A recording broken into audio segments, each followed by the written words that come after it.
بسم اللہ الرحمن الرحیم۔ سلیم الادریس کے دو بیٹے جوان تھے، ایک کی عمر 17 سال اور دوسرے کی 21 سال تھی۔ کہا نہیں جا سکتا کہ وہ بھی لذت پرستی کے اس طوفان کی لپیٹ میں آ گئے تھے یا نہیں جو صلیبی تحریب کار قاہرہ میں لائے تھے۔ البتہ یہ ثبوت بعد میں ملا کہ بڑے بیٹے کے درپردہ تعلقات ایک جوان اور خوبصورت لڑکی کے ساتھ تھے۔ یہ لڑکی اپنے آپ کو مسلمان ظاہر کرتی تھی اور بے پردہ رہتی تھی، کسی بڑے خاندان کی لڑکی تھی۔ ان کی ملاقاتیں خفیہ ہوتی تھیں۔ جس روز ارسلان نے الادریس سے کہا تھا کہ تمہارے دو بیٹے جوان ہیں، اسے اگلے روز اس لڑکی نے الادریس کے بڑے بیٹے سے کہا کہ ایک نوجوان اسے بہت پریشان کرتا ہے، وہ جدھر جاتی ہے اس کا پیچھا کرتا ہے اور اسے اغوا کی دھمکیاں بھی دیتا ہے۔ اس بڑے بیٹے نے لڑکی سے پوچھا کہ نوجوان کون ہے، تو لڑکی نے نہ بتایا۔ بات گول کر گئی، کہنے لگی کہ اس نے زیادہ پریشان کیا تو اسے بتا دے گی۔ بعد کے انکشافات سے پتہ چلا کہ اسے کوئی نوجوان پریشان نہیں کرتا تھا، بلکہ وہ خود نوجوانوں کو پریشان اور خراب کرتی پھر رہی تھی۔ اس نے جس شام بڑے بیٹے سے یہ شکایت کی، اس سے اگلے ہی روز اس نے الادریس کے چھوٹے بیٹے کو، جس کی عمر 17 سال تھی، اپنے جال میں پھانس لیا اور ایسی والہانہ اور بے تابانہ محبت کا اظہار زبانی اور عملی طور پر کیا کہ لڑکا اپنا آپ اس کے حوالے کر بیٹھا۔ دو در پردہ ملاقاتوں کے بعد اس نے اسے بھی بتایا کہ ایک نوجوان اسے بہت پریشان کرتا ہے اور اسے اغوا کی دھمکیاں دیتا ہے۔ لڑکے کا خون جوش میں آ گیا۔ اس نے پوچھا کہ وہ کون ہے، تو لڑکی نے کہا کہ اگر اس نے زیادہ پریشان کیا تو بتاؤں گی۔ اسی شام وہ اس لڑکے کے بڑے بھائی سے ملی اور اسے کہا کہ وہ نوجوان مجھے زیادہ پریشان کرنے لگا ہے۔ وہ تمہارے متعلق کہتا ہے کہ اسے میں ایسے طریقے سے قتل کروں گا کہ کسی کو پتہ ہی نہیں چل سکے گا۔ لڑکی نے کہا تم خنجر اپنے پاس رکھا کرو۔ دوسری شام کی ملاقات میں اس نے چھوٹے بھائی کو اسی طرح مشتعل کیا اور اسے کہا کہ وہ خنجر اپنے پاس رکھا کرے۔ چنانچہ دونوں بھائی اس حقیقت سے بے خبر رہے کہ وہ ایک ہی لڑکی کے جال میں پھنسے ہوئے ہیں۔ وہ خنجر اپنے پاس رکھنے لگے۔ لڑکی دونوں سے الگ الگ ملتی رہی۔ صرف 5 دنوں میں لڑکی نے دونوں بھائیوں کو پہلے حیوان پھر درندہ بنا دیا۔ اس شام اس نے بڑے بھائی کو شہر سے ذرا باہر ایک اندھیری جگہ ملنے کو کہا۔ چھوٹے بھائی کو بھی اس نے وہی وقت اور وہی جگہ بتائی اور دونوں سے یہ بھی کہا کہ وہ نوجوان مجھے پریشان کیا کرتا ہے، آج کہہ گیا ہے کہ شام کو جہاں بھی جاؤ گی مجھے وہاں پاؤ گی۔ میں تمہارے چاہنے والے کو تمہارے سامنے قتل کروں گا۔ لڑکی نے کہا میں نے اسے کہا ہے کہ اگر تم اتنے دلیر ہو تو شام کو اس جگہ آ جانا۔ اگر تم نے اسے قتل کر دیا تو میں تمہاری ہو جاؤں گی۔ دونوں بھائی خون ریز مار کا لڑنے کے لیے تیار ہو گئے۔ شام کو بڑا بھائی خنجر لیے اس جگہ پہنچ گیا جو اس لڑکی نے بتائی تھی۔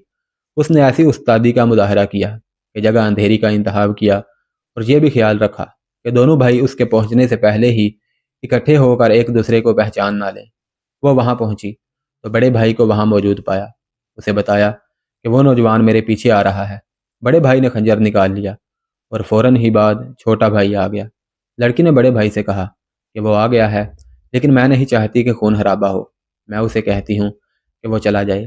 یہ کہہ کر وہ چھوٹے بھائی کے پاس گئی اور اسے کہا کہ وہ پہلے سے موجود ہے اور اس کے ہاتھ میں خنجر ہے۔ چھوٹے بھائی کی عقل پر جوانی کا تازہ خون سوار تھا۔ اس نے خنجر نکالا اور اندھیرے میں اپنے بھائی کی طرف دوڑا۔ بڑے بھائی نے حملہ آور کو اتنی تیزی سے آتے دیکھا تو وہ بھی تیزی سے آگے بڑھا۔ بھائیوں نے ایک دوسرے پر رقابت کے جوش میں بڑے گہرے وار کیے۔ وہ گر کر اٹھتے اور ایک دوسرے کو لہو لہان کرتے رہے۔ لڑکی انہیں بھڑکاتی رہی۔ علی بن سفیان کے شعبے کے آدمی رات کو گشت پر رہتے تھے۔ اتفاق سے ایک گھوڑ سوار گشت پر ادھر آ نکلا۔ لڑکی بھاگ اٹھی۔ گھوڑ سوار نے اسے دور نہ جانے دیا اور پکڑ کر واپس لے گیا۔ وہاں دونوں بھائی زمین پر پڑے آخری سانسیں لے رہے تھے۔ لڑکی نے ان سے لا تعلقی کے اظہار کی بہت کوشش کی، لیکن اس آدمی نے اسے نہ چھوڑا۔ لڑکی کے دیے ہوئے لالچ کو بھی اس نے قبول نہ کیا۔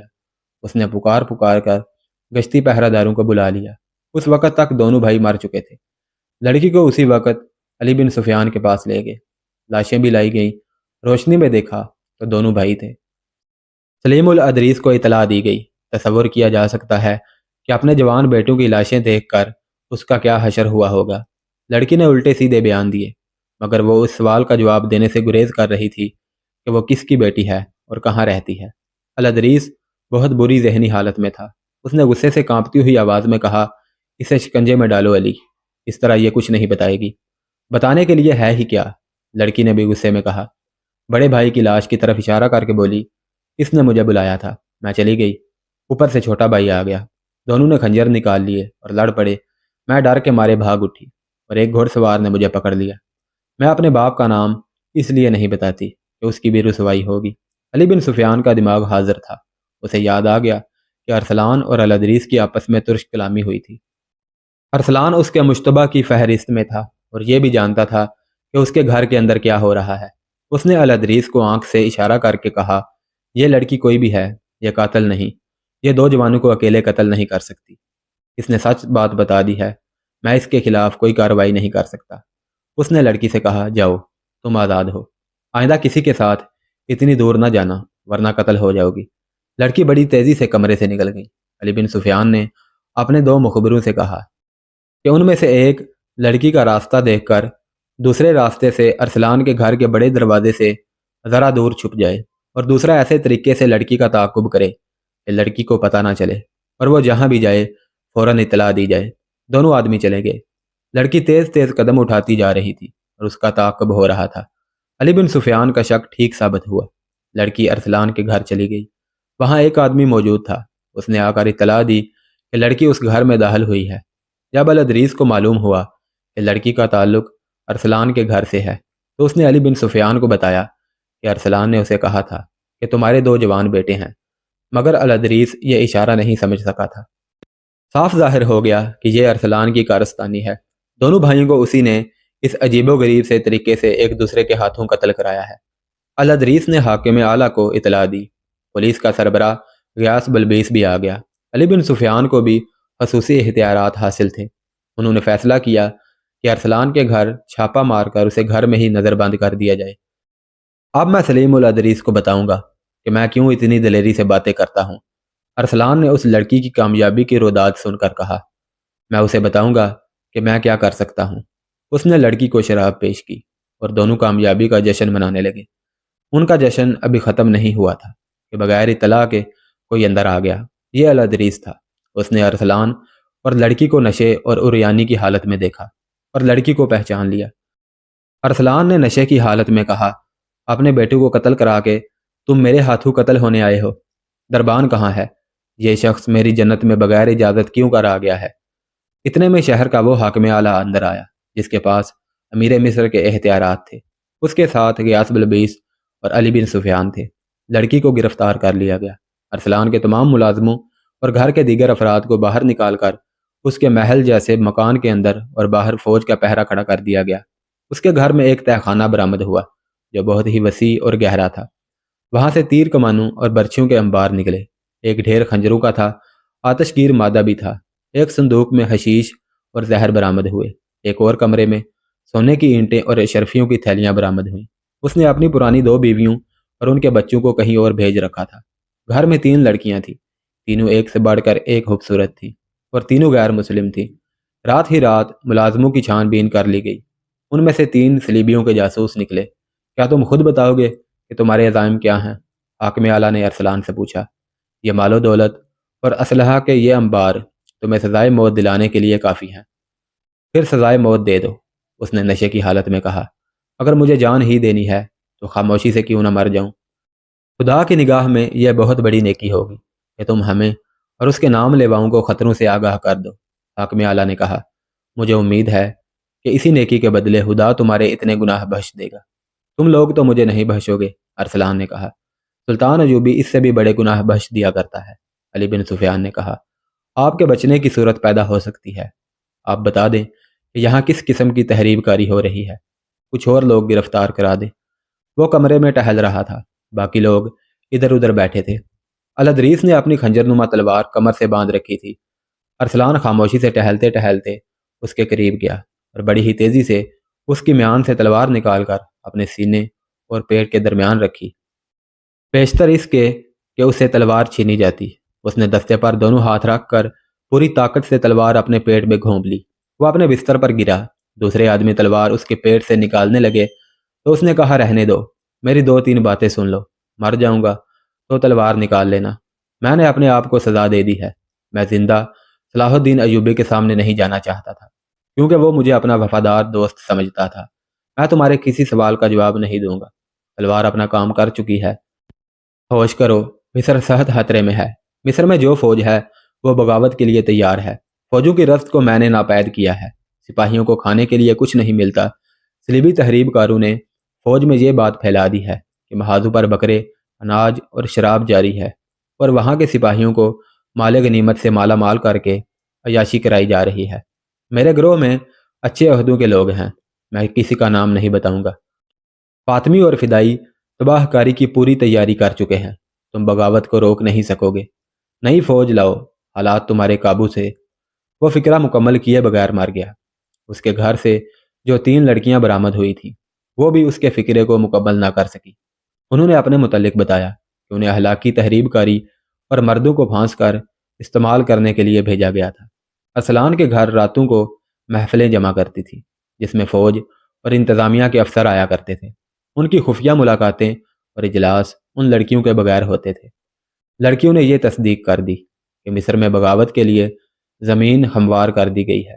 جس لڑکی نے دونوں بھائیوں کو ایک دوسرے کے ہاتھوں قتل کرا دیا تھا، اس نے قتل کی ساری کہانی سنا دی جو بیان کی گئی ہے۔ اس نے بتایا کہ وہ الادریس کے بڑے بیٹے کو پہلے ہی اپنے جال میں محبت کا جھانسا دے کر لے چکی تھی۔ اسے ارسلان الادریس کے خلاف استعمال کرنا چاہتا تھا، لیکن ارسلان نے منصوبہ بدل دیا اور لڑکی سے کہا کہ دونوں بھائیوں کو ایک دوسرے کے ہاتھوں قتل کرا دو۔ ایک ہی رات میں تقریباً 250 اونٹ مرکزی دفتر کے سامنے لائے گئے۔ ان پر غلہ اور خورد و نوش کا دیگر سامان لدا ہوا تھا۔ یہ اونٹ 3-4 قافلوں کی صورت میں مختلف جگہوں سے پکڑے گئے تھے۔ اناج وغیرہ کو سرحد سے باہر جانے سے روکنے کے لیے گشتی پارٹیوں کا انتظام کیا گیا تھا۔ یہ ان کی پہلی کامیابی تھی۔ ان قافلوں کے ساتھ جو آدمی تھے، انہوں نے شہر کے چند ایک بیوپاریوں کے نام بتائے۔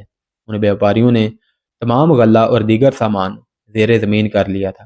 آدھی رات کے بعد وہ یہ سامان باہر کے اجنبی تاجروں کے ہاتھ بیچتے تھے۔ ان آدمیوں نے دیہاتی علاقوں میں بھی چند ایک جگہوں کی نشاندہی کی جہاں اجنبی سے تاجر موجود رہتے اور تمام تر رست اکٹھی کر کے لے جاتے تھے۔ شتر بانوں میں سے بعض نے سرحد کی ایک جگہ بتائی جہاں سے یہ قافلے سوڈان جایا کرتے تھے۔ وہاں ایک سرحدی دستہ موجود تھا۔ انکشاف ہوا کہ اس دستے کا کمانڈر دشمن سے باقاعدہ معاوضہ یا رشوت لیتا اور قافلے گزار دیتا تھا۔ یہ انکشاف بھی ہوا کہ یہ اہتمام ارسلان کی زیر کمان ہو رہا تھا۔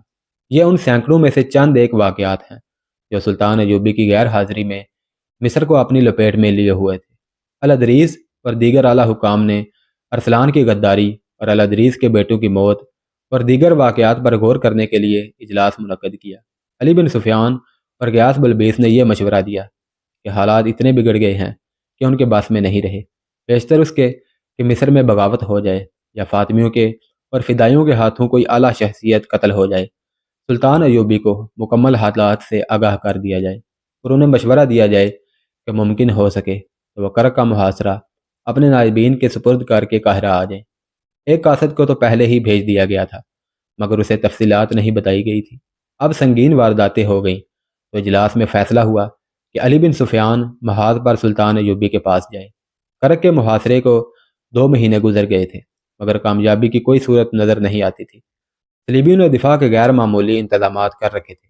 ایک انتظام یہ تھا کہ شہر میں سامان خورد و نوش کا ذخیرہ کافی تھا۔ ایک جاسوس نے اندر سے تیر کے ساتھ پیغام باندھ کر باہر پھینکا تھا، جس میں تحریر تھا کہ اندر خوراک کی کمی نہیں۔ مسلمان باشندوں پر اتنی سخت پابندیاں عائد کر دی گئی ہیں کہ ان کے گھروں کی دیواریں بھی ان کے خلاف مخبری اور جاسوسی کرتی تھیں۔ اس لیے اندر تحریب کاری ممکن نہیں ہو رہی تھی، ورنہ خوراک کا ذخیرہ تباہ کر دیا جاتا۔ شہر میں سلطان ایوبی کے جاسوسوں کی بھی کمی تھی۔ وہ کبھی کبھی رات کے وقت تیر کے ساتھ پیغام باندھ کر اور وہ موقع محل دیکھ کر باہر کو تیر چلا دیتے تھے۔ فوجوں کو حکم تھا کہ ایسا تیر نظر آئے تو وہ اپنے کمانڈر تک پہنچا دیں۔ صلیبیوں نے محاصرہ توڑنے کی کوششیں ترک کر دی تھی۔ وہ سلطان ایوبی کی طاقت زائل کرتے جا رہے تھے۔ سلطان ایوبی ان کی چال سمجھ گیا تھا۔ اس کے جواب میں اس نے بھی اپنا طریقہ کار بدل دیا تھا۔ صلیبیوں کی یہ کوشش ناکام ہو چکی تھی کہ انہوں نے باہر سے حملہ کیا تھا۔ سلطان ایوبی اس حملے کے لیے تیار تھا۔ اس نے نہایت اچھی چال سے اس فوج کو گھیرے میں لے لیا تھا۔ اس فوج کو گھیرے میں آئے 1.5 مہینہ گزر گیا تھا۔ گھیرے میں آئی ہوئی فوج گھیرا توڑنے کے لیے ہر طرف حملے کرتی تھی۔ سلطان ایوبی اس کا کوئی حملہ کامیاب نہیں ہونے دے رہا تھا۔ البتہ گھیرا کئی میلوں پر پھیل گیا تھا۔ وہ علاقہ سرسبز تھا، اس لیے صلیبیوں کو پانی اور جانوروں کو چارہ مل جاتا تھا۔ ان کے جانور مرتے تھے تو اسے وہ کھا لیتے تھے، مگر یہ کافی نہیں تھا۔